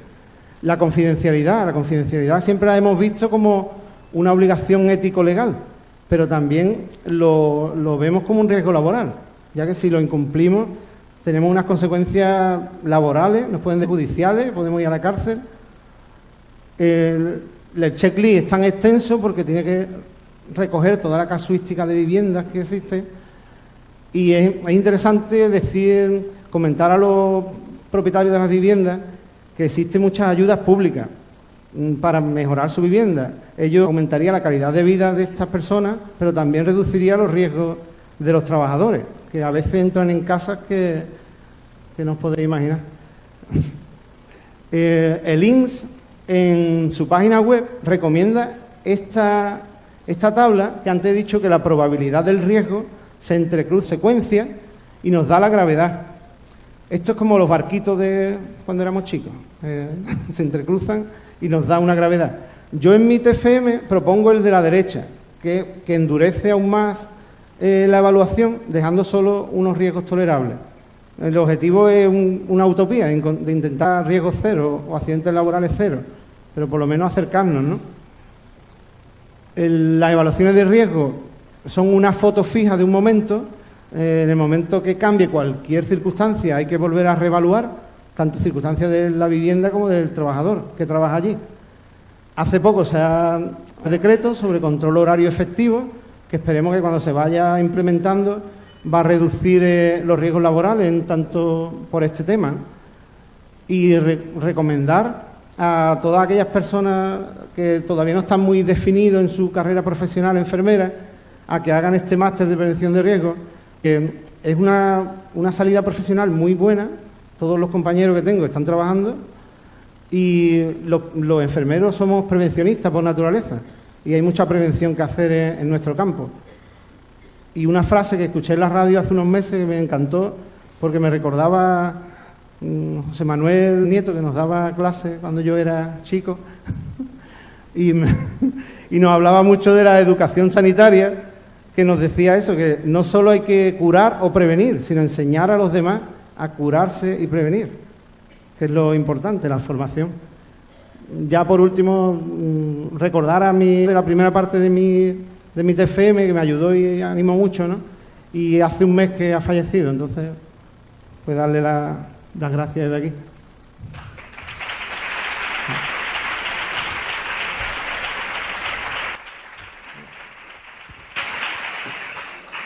Muchas gracias a ambos. Y bueno, sin más, pasamos a la última comunicante o ponente de esta mesa. Ella es Olga Paloma. Yo no creo que haga falta presentarla, pero bueno, para aquellos que todavía no tenéis el placer de conocerla, Olga es enfermera, ella es doctora en Ciencias de la Salud y aparte es mucho más, pero me ha dicho, di solo esto. Entonces voy a decir solo eso, ¿vale? Para que después no se enfade conmigo. Una de las cosas más interesantes es que es un proyecto financiado. Ya habéis visto que anteriormente hubo otro compañero que tiene un proyecto financiado. Cada vez la enfermería estamos ahí intentando competir en convocatoria, por lo que existe esta posibilidad y que hay compañeros que ya lo están llevando a cabo. Su proyecto trata sobre lo que es la muerte gestacional y neonatal. Creo que es un tema que fue olvidado, casi se quedaba por ahí, porque es un tema muy delicado de abordar, especialmente para nosotros, para la enfermería. Y bueno, creo que y la verdad que lo están haciendo muy bien, así que os dejo con Olga. Soy Olga, trabajo en la Universidad de Cádiz. Y como decía Carmen, creo que es importante que digamos que es un proyecto financiado en sentido de tener una que está ahí haciendo fotitos. Y bueno, decir que esto también fue obtenido en la convocatoria de 2007 son fondos FEDER, el Fondo Europeo que gestionó la Junta de Andalucía a través de la Iniciativa Territorial Integrada, que es básicamente para captar recursos humanos para la investigación y acción en nuestra provincia, fue en ese caso. Y bueno, quien me conozca sabe que no lo digo por vanidad, pero sino por animaros. En esa convocatoria hubo 10 proyectos solamente financiados en la Universidad de Cádiz y 3 fueron de enfermería y 2 de nuestro grupo de investigación, el que ha presentado José Manuel con 120.000 euros y el nuestro con 50.000 y el que había presentado euros. O sea que y tenemos el placer, el lujo de que un grupo de enfermería ahora mismo tenemos trabajando 3 técnicos de apoyo y eso te da la vida. Hasta llegar a este momento lo hemos hartado de trabajar, también lo digo. Vale, pero bueno, hemos trabajado siempre, que es lo que voy a intentar transmitiros hoy, aparte de lo que vaya a exponer, que lo puedo decir en 2 minutos, sobre todo la ilusión por investigar, la necesidad que tenemos, el potencial que tenemos y la necesidad que tienen también los ciudadanos en que la enfermería investigue, ¿vale? Porque somos un recurso necesario. Y bueno, gracias, que se me ha olvidado, el Colegio de Enfermería, por contar otro año más conmigo. Es verdad que tenemos, como decía Teresa ayer, hay que comunicarnos y nosotros, como estamos en muchos líos también a nivel de metodología, de investigación, de proyectos, de gestión y tal, pues es verdad que a lo mejor deberíamos hacer un poco más de difusión a través de otros medios y este pues es un medio que creo que también es muy, muy positivo y que creo que es importante que tengamos ya las cuestiones como las que estamos teniendo. Bueno, pues este proyecto ya viene de largo, llevamos desde 2012 trabajando en esta línea de investigación gracias a la iniciativa y a la sensibilidad que tuvo mi compañera, que siempre la recuerdo cada vez que la recuerdo porque está en Huelva ahora mismo, no porque le pase nada, Sonia María Pastor Montero, que fue la primera en su hospital, pues identificó que trabajaba en el hospital de Montilla, pues la necesidad de estas pacientes, ¿no? Ella se daba cuenta que las cosas no se estaban haciendo bien y como es una tía aparte de sensible, inteligente, trabajadora, y todo el que la conoce sabe cómo es, pues empezó pues a investigar en este tema. Entonces ya hemos tenido financiado, este es el 4º, y ahí tenéis un poco pues los anteriores, ¿vale? También os digo, estos proyectos han sido financiados, pero sin dinero también se hubieran hecho, ¿vale? Siempre hay que pedirlo porque el reconocimiento, visibilización de nuestro trabajo nos ayuda para las traducciones después cuando queremos publicar y al congreso y demás, entonces está bien, pero que para investigar, antes de hacer esto, nosotros ya investigábamos, hacíamos cosas, y bueno, esto fue, mira, ha salido la convocatoria, vamos a pedirlo, y nos vino bien por lo que os digo, pero que también en enfermería tenemos la ventaja de que podemos investigar sin dinero, ¿vale? Entonces, el proyecto último que es un proyecto de investigación e innovación para la abordación en la provincia de Cádiz, es consecuencia ya de todo el trabajo que habíamos hecho anteriormente. Ya elaboramos antes un protocolo que se implantó en el hospital de Montilla, con mucho éxito, pero ahora un poco ya estaba en un hospital secundario allí en Montilla. Después hicimos también trabajitos sobre el válido enfermero en muerte gestacional, que fue mi tesis doctoral. Después hicimos otra tesis doctoral de mi compañero Juan Carlos, que está aquí también, que fue la adaptación transcultural y evaluación psicométrica de una escala de duelo perinatal, que es muy interesante porque se puede usar ya en nuestro país con garantía de validez y diferente duelo normal de un posible duelo complicado, que para hacer un cribaje también es muy interesante y un seguimiento de lo que es la paciente después de la muerte gestacional. Y entonces ahora nos pareció que era interesante que este protocolo, que ya habíamos trabajado, que teníamos tantos materiales ya elaborados, pues se implantara en los 5 hospitales.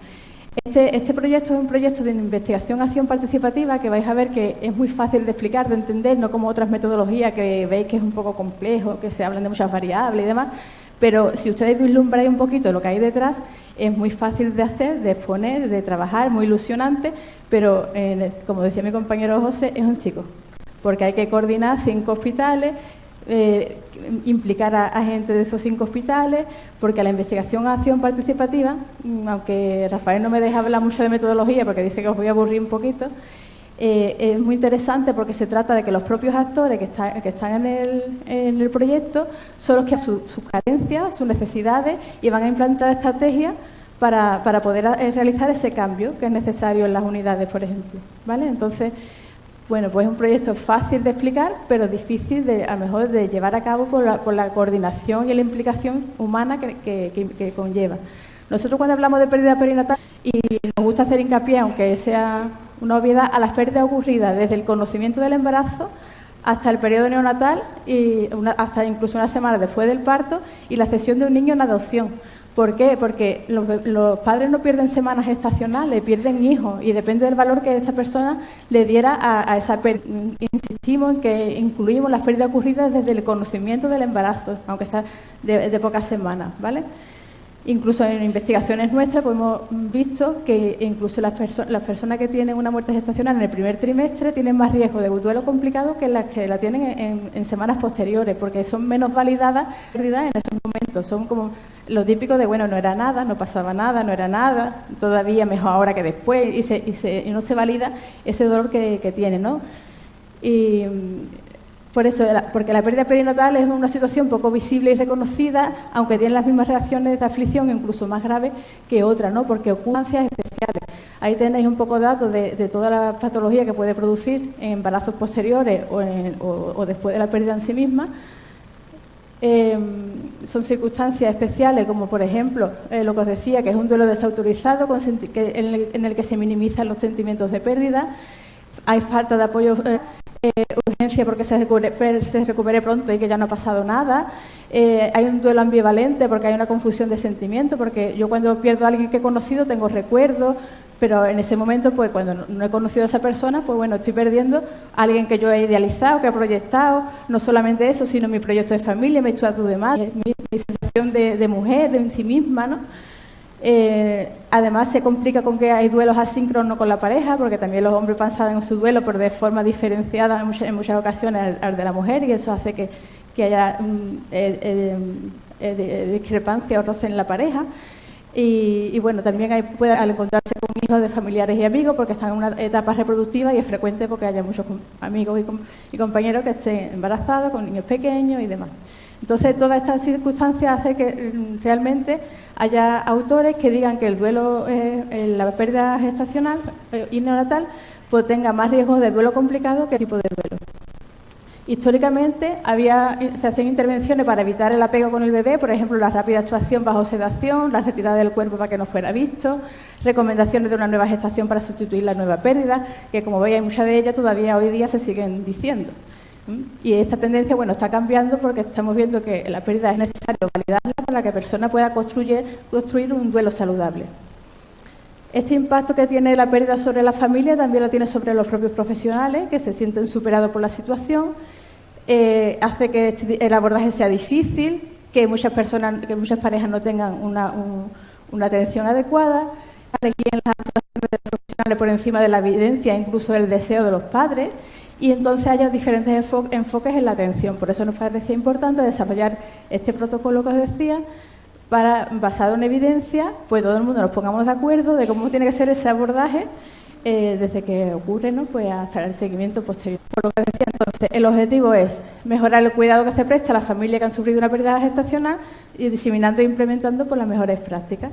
Para ello, los objetivos específicos fueron identificar y describir las necesidades percibidas por las propias familias a través de las asociaciones de pérdida gestacional y de los propios profesionales, definir evidencia en búsqueda bibliográfica, evaluar el proceso de cambio y transferir esas buenas prácticas a cada uno de los centros participantes. Como os he dicho, están implicados los 5 hospitales de la provincia de Cádiz.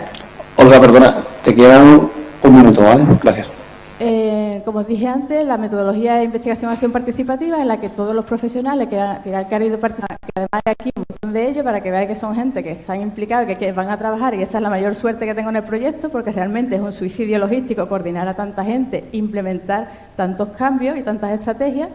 Y solamente deciros que son 5 fases muy sencillas para que veáis que la investigación no tiene por qué ser algo tan complejo, sino que además estar con los pacientes, identificar sus necesidades y además ver el impacto de esos cambios directamente, porque muchos compañeros que se dedican a trabajar en microbiología o otros temas más ellos dicen, bueno, es que nosotros estamos trabajando, pero realmente no sabemos para qué sirve esto, no lo vemos, nosotros sí tenemos la suerte de que lo vemos.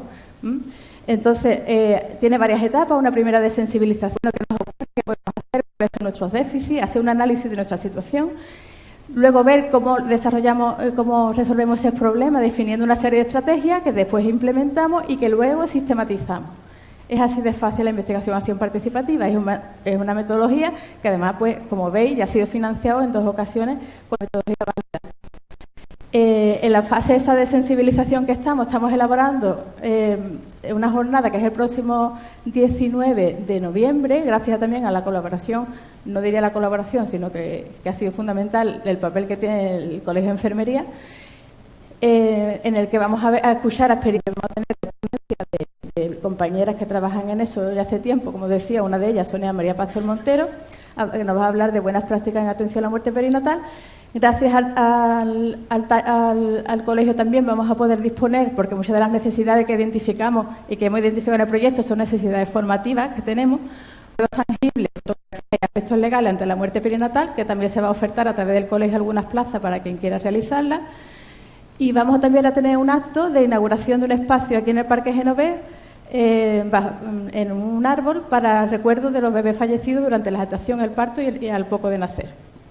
¿Vale? En esa periodización que estamos haciendo de formación, ¿vale? Para poder desarrollar las estrategias.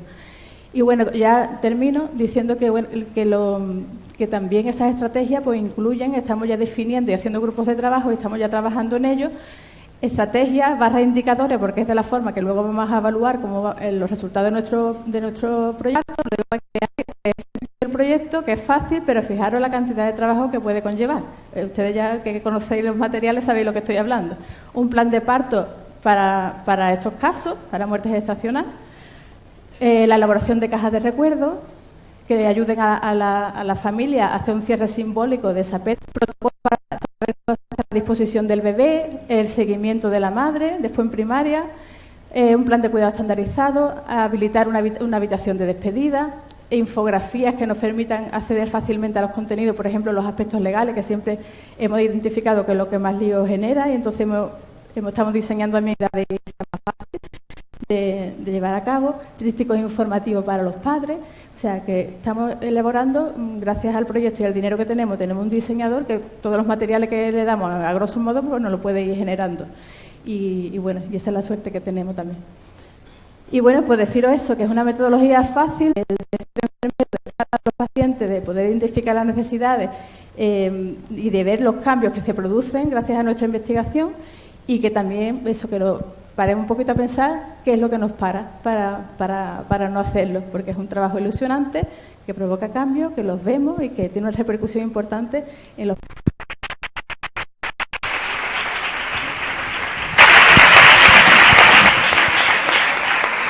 Muchas gracias, Olga, por la presentación.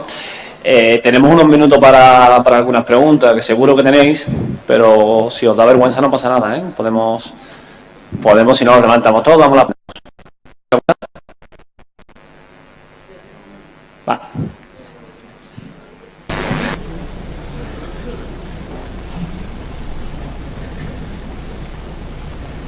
Bueno, pues felicidades a todos. Os preguntaría todo, pero no da tiempo, ¿vale? Entonces, me gustaría comentar una cosa. A mí me gusta que me da así el ámbito de trabajo, el domicilio y el ámbito de pensado de la enfermedad comunitaria también, cuyo ámbito de trabajo es el domicilio. Entonces, me pregunto si hay algo relacionado con eso, con lo que son profesionales, pero que no trabajan en la empresa. Pues supongo que será otra categoría. Entonces, quería si hay algo en ese sentido. Con esperanza, me gustaría saber que, bueno, que me parece un problema también, lo que has comentado, es súper interesante ese tema, ¿no? Tanto desde primario, cuando van a ingresar, o si la continuidad de cuidado antes, después, facilita las cosas, una pequeña reflexión que es que lo que quiero preguntar es todo, pero es que a Olga también me gustaría preguntarle, porque estoy de acuerdo, Olga, pero te preguntaría, ¿no? Si un recurso sería el tiempo, y a lo mejor hay que promover los proyectos de investigación para que hagan contratos de intensificación de la actividad investigadora. Te pregunto eso, y si poder tener tiempo dentro de tu trabajo para investigar, si eso me parece que es una apuesta para nosotros. Gracias. Sí, Carmen, sobre el tema de los enfermeros a domicilio, de cuidado a domicilio, existen algunos, porque el máster trabajando con niños en la casa ya me desbordaba mi parte, ¿no? Lo iba haciendo a rato y no indagué mucho más, pero algo hay por ahí. Y el tema de elegir el de auxiliar de ayuda a domicilio era la cercanía, casi mano con mano que coordinan la ayuda a domicilio en el campo de Gibraltar. Entonces lo tenía muy fácil y de contactar con ellos, de ver su experiencia. Me reuní varias veces con ellas y era algo que casi por facilidad lo elegí. Lo otro estaba más relacionado. Y los cuidadores informales, no, los cuidadores que no trabajan en una empresa, ¿no? Claro, existen muchos. Lo que pasa es que lo dirigí más hacia ese mercado, en las empresas. Realmente los riesgos son los mismos.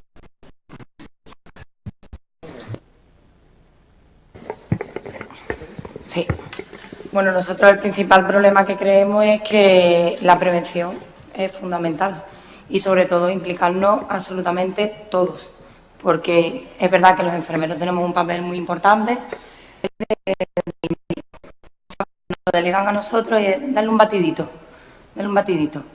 Y entonces, o la misma familia que te coge y te dice, bueno, pues si le falta algo de nutrientes, dale el batido y ya está. Y al final el batido no te hace el suplemento en sí, lo que te hace es un sustituto. Y entonces, pues, abajo, prevención. Y bueno, como ayer nos dijo Teresa con el tema de las redes sociales, es verdad que a lo mejor los más jóvenes están un poquito ahora más concienciados con el tema de las comidas reales y todo esto de los influencers de comer sano, el tema de aguacate. Ahora empezamos un poquito y se centra en lo que es la nutrición, en el papel fundamental que tiene y un poco en eso. Bueno, Carmen, evidentemente la respuesta es clara, que sí, cuanto más facilidades, más reconocimiento, más evidentemente. Bueno, yo lo que quería decir que no nos pare, que todo eso que sí, que luego lo luchemos y tal, pero cuando digamos, mira, es que yo hago esto, es que además esto sirve, esto tiene un impacto y además como a mí me va a beneficiar como profesional, porque es que a mí me va a ilusionar y yo en mi experiencia, vamos, evidentemente yo me dedico a mi investigación casi esencial, entonces que sé cuáles son los problemas, pero que eso no nos pare, es lo que yo quería decir. ¿Hay alguna otra pregunta? De todas formas, ahora en la pausa café. ¿Quieres hacer una pregunta? Vale, que no te había visto la mano, perdona.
Pues sí, es verdad que la sociedad está cambiando adelantado. En 10 o 20 años miras atrás y dices, hace 20 años, si íbamos con un ladrillo en la mano y ahora ya casi lo llevas en un reloj. Es que la verdad, el tema que yo he hablado del decreto del control horario, por ejemplo, las empresas de ayuda a domicilio, todo el mundo llevamos hoy día un móvil, pues llegan al domicilio, tienen en un papel un código QR y lo escanean. Entonces la empresa le llega un mensaje de que esa persona ha empezado a trabajar. Y cuando se va a ir, lo vuelve a escanear y le llega que está saliendo. Las tecnologías sí se están introduciendo. La legislación es verdad que es muy antigua. La legislación se va cambiando con jurisprudencia. Es lo que realmente está cambiando las actuaciones en el tema.